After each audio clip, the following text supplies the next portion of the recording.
चलिए शुरू करते हैं आज की क्लास।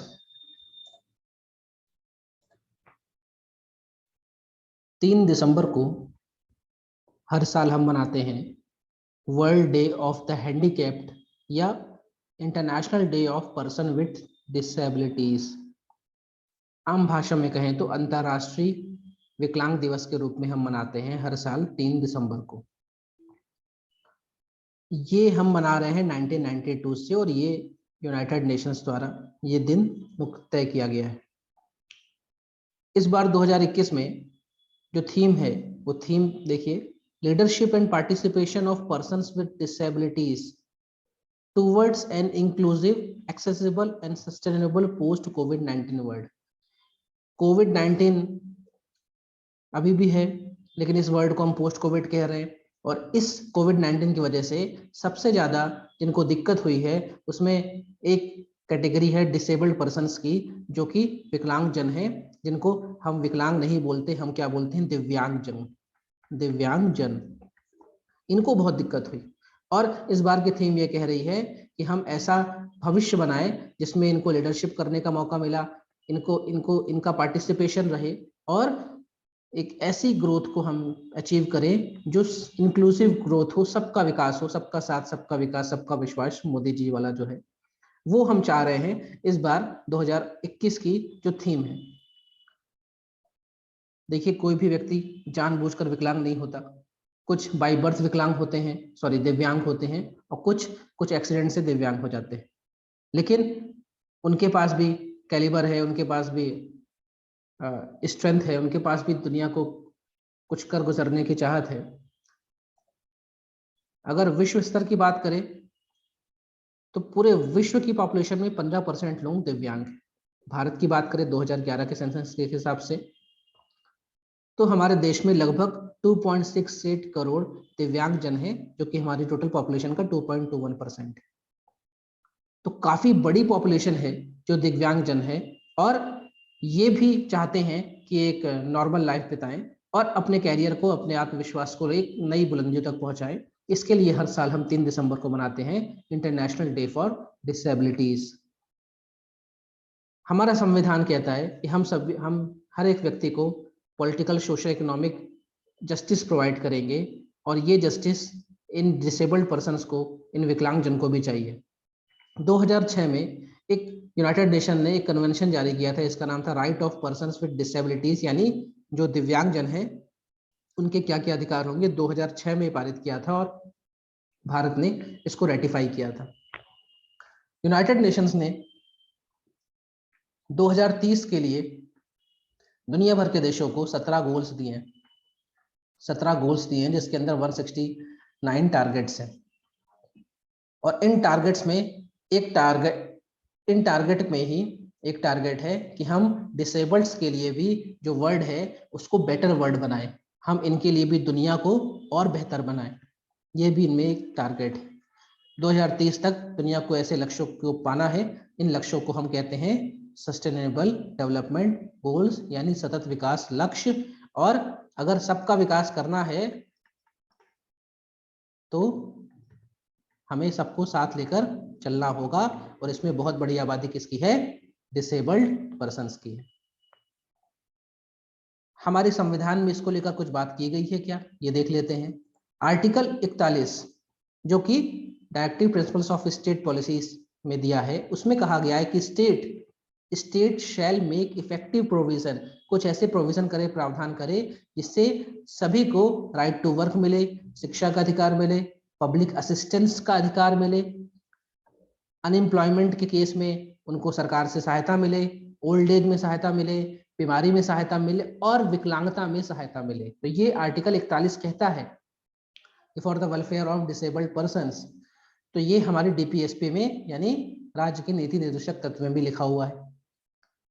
2016 में सरकार ने एक कानून लाया जिसका नाम था right of persons with disabilities, और इस कानून में जो विकलांगता के अभी तक पैमाने थे, यानी 7 तरह की डिफॉर्मिटी को विकलांग माना जाता था, उसको 7 से बढ़ाकर 21 कर दिया गया और सरकार को यह भी अधिकार दिया कि अगर कोई स्पेशल प्रकार की डिसेबिलिटी है तो उसको भी सरकार नोटिफाई कर सकती है।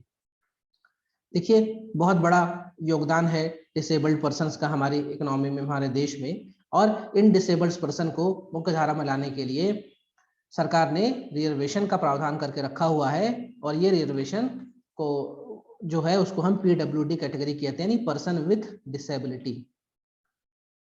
तो ये जो कानून है 2016 का, जिसने 7 तरह के जो डिसेबिलिटी है उसको 21 कर दिया, और भी सरकार को कहा कि अगर आपको और कोई नई डिसेबिलिटी लगती है तो उसको जोड़ सकते हैं। ये कौन लागू करवाता है? Ministry of social justice and empowerment, यानी सामाजिक न्याय एवं अधिकारिता मंत्रालय इसको लागू करवाता है। इसके अलावा समय समय पे कई सारी और स्कीम चल रही हैं, जैसे Deendayal Upadhyaya disabled rehabilitation scheme चल रही है, यानी जो भी दिव्यांगजन है उनके पुनरुद्धार के लिए, उनके वेलफेयर के लिए ये एक स्कीम है। दीनदयाल उपाध्याय भारतीय जनता पार्टी के पितृ पुरुष कहे जाते हैं। एक और स्कीम है जिसमें जो भी विकलांग पर्सन है, भाई कोई डेफ हो सकता है, बहरा हो सकता है, किसी को दिखाई नहीं पड़ता, किसी के पैर में कोई दिक्कत है, किसी के हाथ में दिक्कत है, तो उनको जो भी सामान लगता है असिस्टेंस के लिए, चाहे बैसाखी हो, चाहे चश्मा हो, चाहे कोई ईयरिंग मशीन हो या कुछ और, उसको खरीदने के लिए, उसकी फिटिंग कराने के लिए एक स्कीम चली है। इसका नाम है ADPIIP स्कीम, यानी assistant to disabled person for purchase fitting of aids और अप्लायंसेस।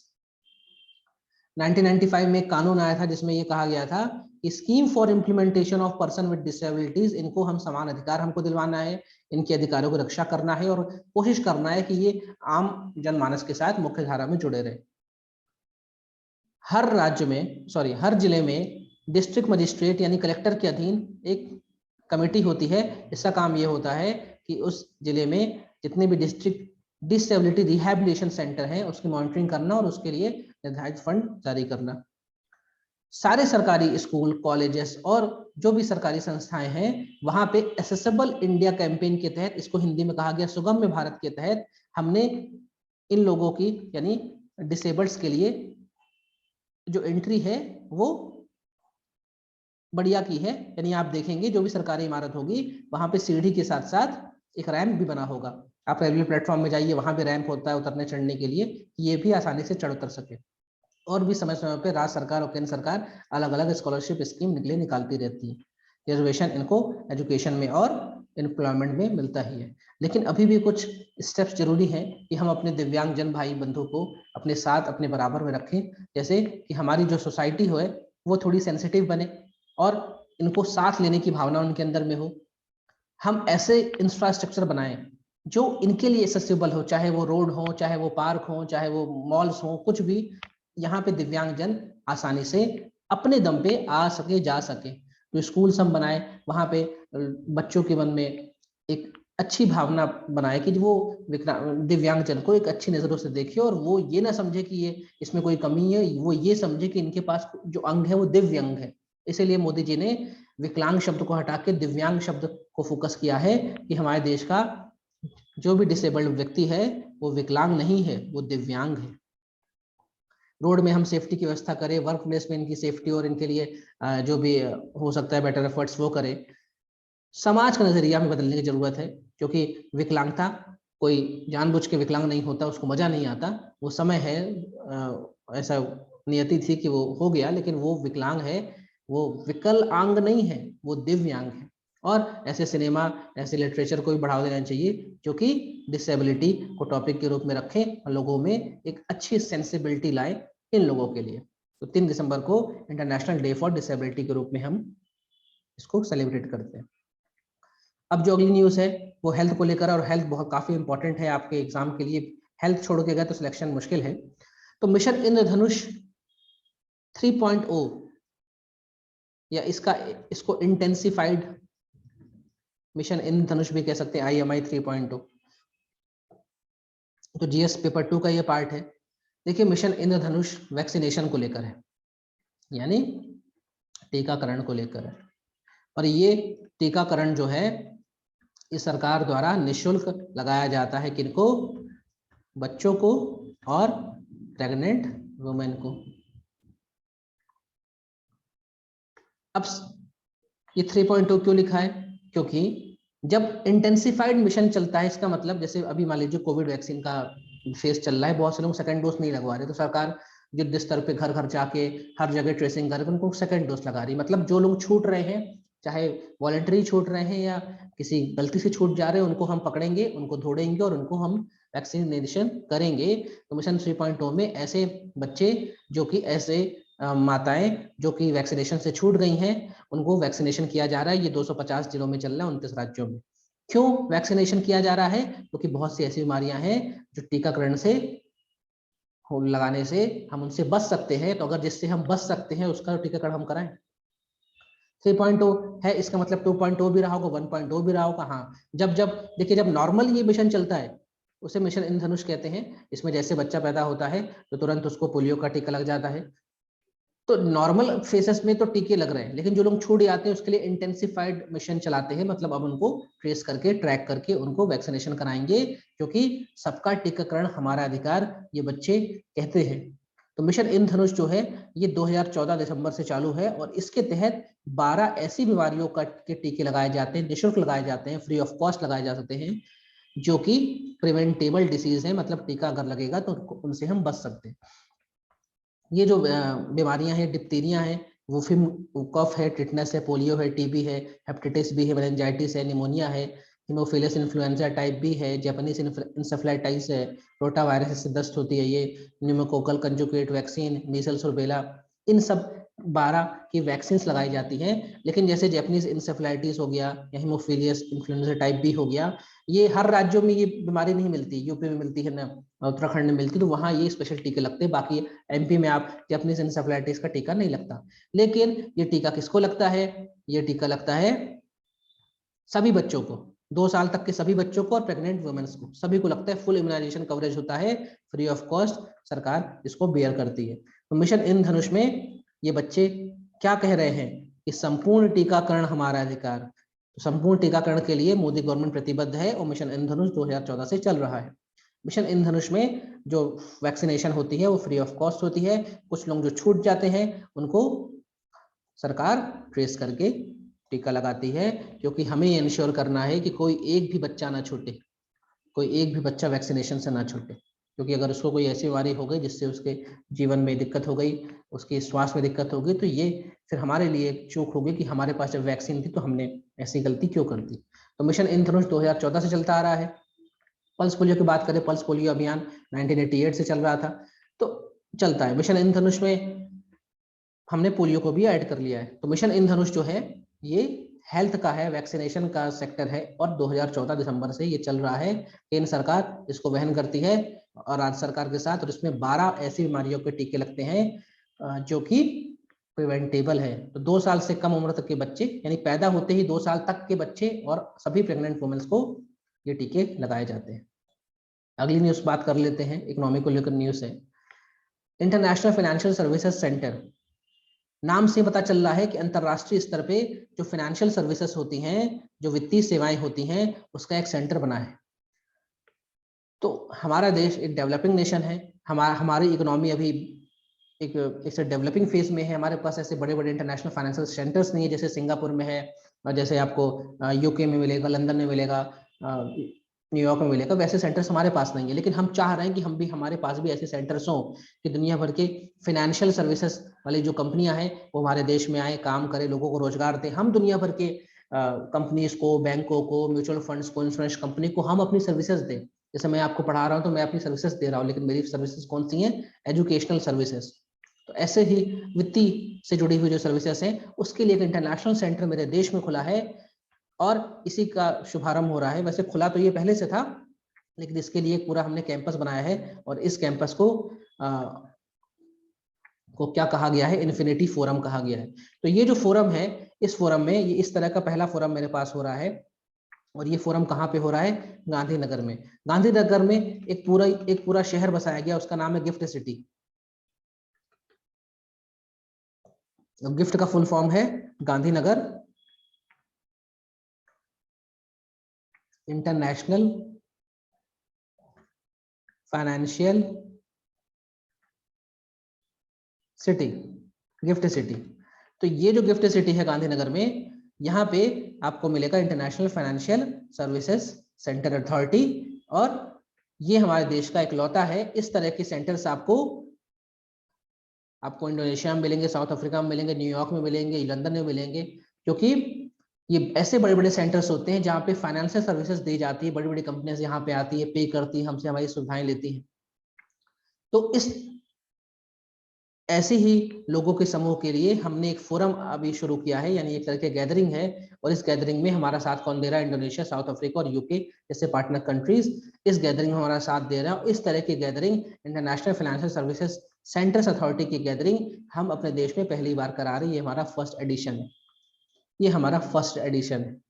तो यहाँ पे हम फोकस ये कर रहे हैं कि दुनिया भर की जो फिनटेक कंपनी है, फिनटेक मतलब जो फाइनेंस में डील करती हैं, मतलब कोई बैंकिंग सेक्टर है, इंश्योरेंस है, और टेक्नोलॉजी में डील करती हैं, फेसबुक, एप्पल, गूगल, माइक्रोसॉफ्ट, बड़ी बड़ी जायंट्स हैं। हम ऐसे इंडस्ट्रीज को फोकस कर रहे हैं कि ये लोग हमारे पास आए, हमको पे करें, लमसम अमाउंट पे करें, हम उनको अपनी सुविधाएं देंगे, हम उनको सेवाएं देंगे, सर्विसेज देंगे। तो ये फोरम हो रहा है, इसको भी मोदी जी ने लॉन्च किया है। लगभग दुनिया के 70 बड़े बड़े देश इसमें पार्टिसिपेट ले रहे हैं, बड़ी बड़ी कंपनी इसमें पार्टिसिपेट ले रही हैं, और इससे हमारे देश में को एक इंटरनेशनल फाइनेंशियल सर्विसेज कंट्री के रूप में एक पहचान मिलेगी। और हम भी दुनिया भर के देशों को कह सकते हैं कि आप आइए और हमारे जो इंटरनेशनल फाइनेंशियल सर्विसेज सेंटर है उसका लाभ लीजिए, उसकी सेवाएं लीजिए।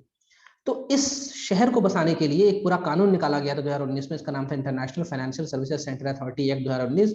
इसके तहत गिफ्ट सिटी बनाएगी गांधीनगर में, और यहाँ पे देश का पहला इंटरनेशनल फाइनेंशियल सर्विसेज सेंटर खोला गया। कुल मिलाकर समझ लीजिए, यहाँ पे बड़े से बड़े वित्तीय से जुड़े हुए, फाइनेंस से जुड़े हुए हर तरह की सेवाएं मुहैया होंगी विद कॉस्ट, पैसा पे करना पड़ेगा विद कॉस्ट। और हम यहाँ पे ऐसे कस्टमर्स को फोकस कर रहे हैं जो हमारे देश के बाहर के हैं, मतलब दुनिया भर की बड़ी बड़ी कंपनीज को हम फोकस कर रहे हैं कि आप आइए और हमसे हमारे प्रोडक्ट्स लीजिए, हमारी सर्विसेज लीजिए, और अल्टीमेटली हमको पैसा दीजिए, यानी आत्मनिर्भर भारत की ओर हम चल रहे हैं।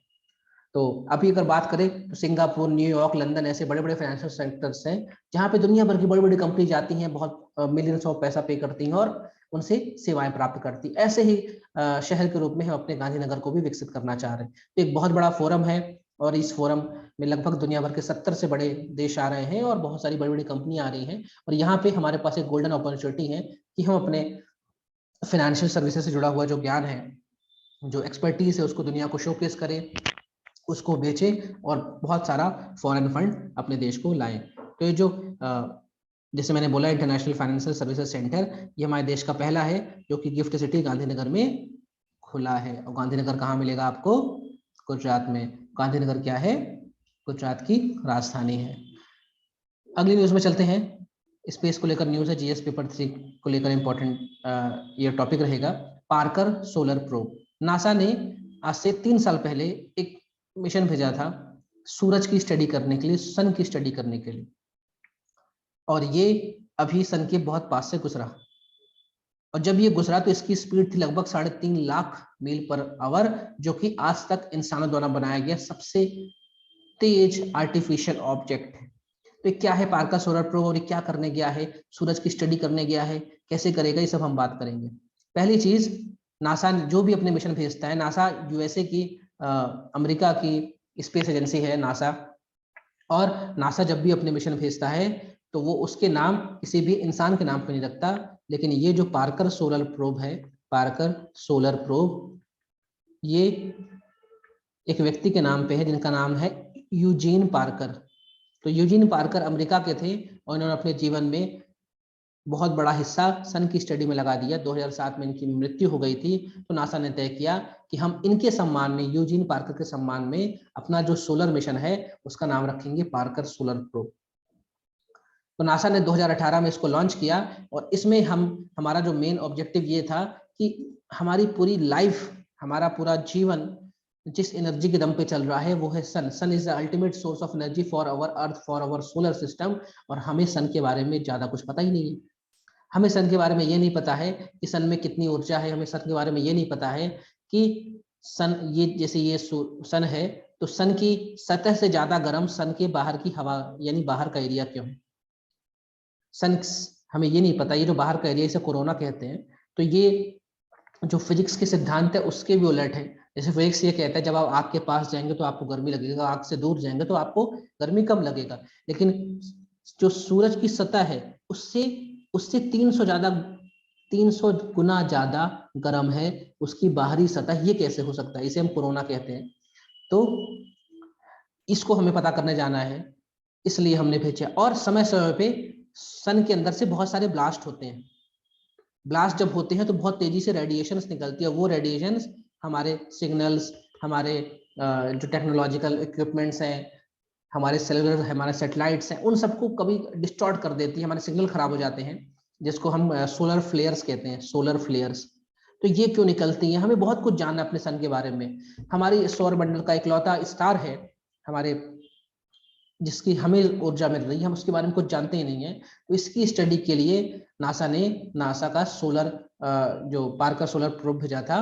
और अभी न्यूज में इसलिए है कि ये सूरज से, देखिए, अर्थ और सन के बीच में जो दूरी है लगभग वो 149 मिलियन किलोमीटर है, 149 मिलियन किलोमीटर।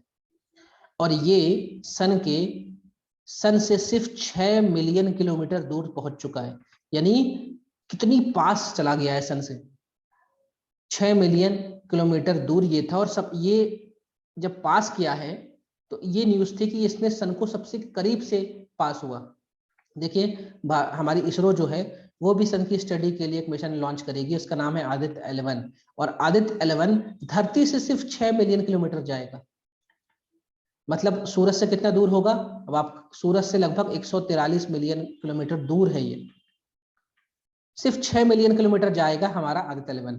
और ये सूरज से 6 मिलियन किलोमीटर है, मतलब ये कितनी पास चला गया है, कितनी पास। और इतनी पास जाने के लिए इसकी जो पूरी बॉडी है वो कार्बन कंपोजिट मटेरियल से बनी हुई है और काफी हैवी ड्यूरेबल ये इसकी बॉडी है। तो ये जो सोलर पार्कर प्रोब है ये सीधे सूरज के पास नहीं गया है, ये पहले ये जो वीनस है, वीनस, उसकी ग्रेविटी का, ये देखिए इसका, ये इसका पाथ है, ये इसका पाथ है कि पहले थोड़ा सा पास गया, फिर दूर गया, फिर थोड़ा सा पास गया, फिर दूर गया, फिर थोड़ा सा पास गया, फिर दूर गया। यानी वीनस की जो ग्रेविटी है, जैसा, सॉरी वीनस तो ये है, वीनस की जो ग्रेविटी है इसका उपयोग किया है। उसके बाद मरकरी की ग्रेविटी का उपयोग किया है। तो कुछ समय सन के पास रहता है फिर दूर निकल जाता है, क्योंकि अगर लगातार सन के पास रहेगा तो जल जाएगा, खत्म हो जाएगा। और ये 2024 तक घूमेगा और सबसे करीब तो 2024 में पहुंचेगा सन के। तो ये आज तक के मानव इतिहास में सूरज के पास पहुंचने वाला पहला आर्टिफिशियल स्पेस शिप कह लीजिए, यान कह लीजिए, प्रोब कह लीजिए। और हम जानना चाहते हैं अपने सन के बारे में, हमें कुछ नहीं पता सन के बारे में, हम जानना चाहते हैं। इसलिए ह्यूमैनिटी को बहुत बेनिफिट होगा अगर हम सन के बारे में बहुत कुछ जान जाएं, क्योंकि हमारी लाइफ, हमारा जीवन, हमारी ऊर्जा सूरज से।